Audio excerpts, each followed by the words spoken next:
and welcome. Today I'm going to demonstrate something new for you using a foam roller, which you probably have never seen me use before. There are so many ways that you can affect your fascia and create better health in it. A lot of great modalities. My movement practice involves activating a short muscle, using that activation, continuing it through movement. That's a great way to functionally affect your fascia on your own. There's so many tools out there. Foam roll is one of them. Although I don't use it to roll out my fascia, I'm going to use it as a prop to enhance a release of my spine. It looks like this.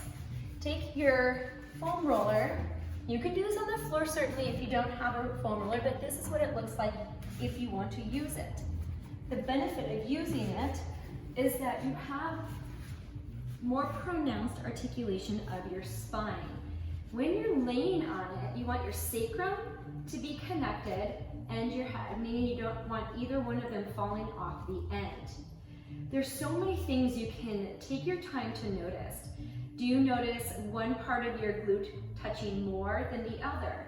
Can you find that neutral spine where your sacrum, that triangular bone at the base of your spine, is connected to the foam roller with a slight natural curve over your lower back? You don't want to press everything into the foam. This is not neutral. You can see I'm extending, tightening my hip flexors to create that flat back. Neutral spine, your sacrum connects, little pocket of air below your lower back, and your hip flexors should be just resting, not active. The same goes for the head. Is your chin down? Do you have a lot of double chins, triple, quadruple like I do right here? Or are you extended? Do you need a little lift for the head to find that neutral position? Shoulders, do you feel them evenly resting and wrapping around the foam?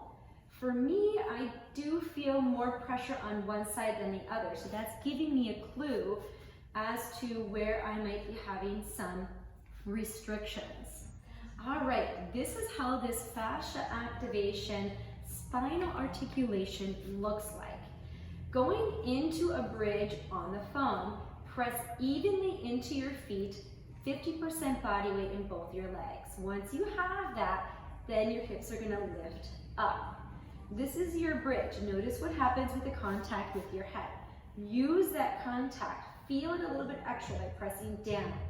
Take your hands to your hips, find your pelvis. As you lower down, you're going to press your pelvis away, creating traction for your spine, like this. Once you start to lower, go very slowly. Lower one vertebrae at a time. Each time you're lengthening your pelvis away. Keep tucking, rounding as you come down. And then back up again. You might experience little pops along the way as you create that space between the vertebrae. Feel the strength of your legs, press the hips, the pelvis away as you articulate one vertebrae down at a time. Tucking at the end. Once you touch that foam roll, find that neutral. Release the hip flexors, pocket of air below your lower back.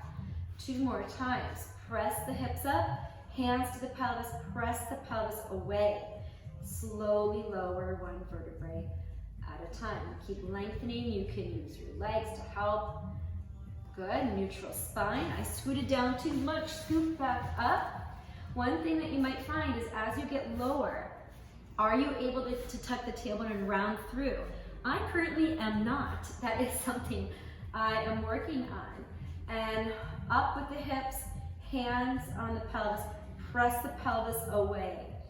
Breathing and take it down, one vertebrae at a time. Feel your feet. Are they even? Do you feel the pads of your big toe and your pinky and your heel? Try to get that last little bit of a curve. Good. Next, I'm going to teach you about the transverse abdominis. It's a very deep abdominal muscle. It's closest to your pelvis and spine, and it gives you super power support for stability. In your neutral spine, remember, not flat back, pelvis is neutral, sacrum connected, hip flexors relaxed. Take your fingertips to your hip bones, and you're going to go in 1 inch where it's soft and push down. Once you're here, cough. If you feel your fingers pop up That's your transverse abdominis. That's a good way to find it. Once you find it, I want you to cough and hold it for 5, 4, 3, 2, 1.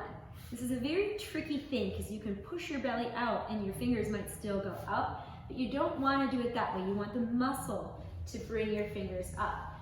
This is something that sometimes takes a long time to teach. This is just a little preview of it. Once you can activate and get to your transverse abdominis and strengthen it, you will find that it has, as I said, magic powers. You have more stability, more strength. It can help even to decrease pain because if you're more stable, you're less likely to be causing pain but instability issues.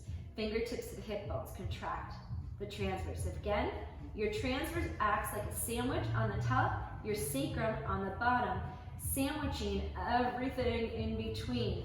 Good, let it relax. 2 more, 50-50 legs, footprint down into the sand, even pressure into your feet.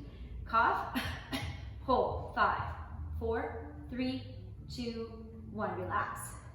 Whew. One more time, activate legs, feet into the ground.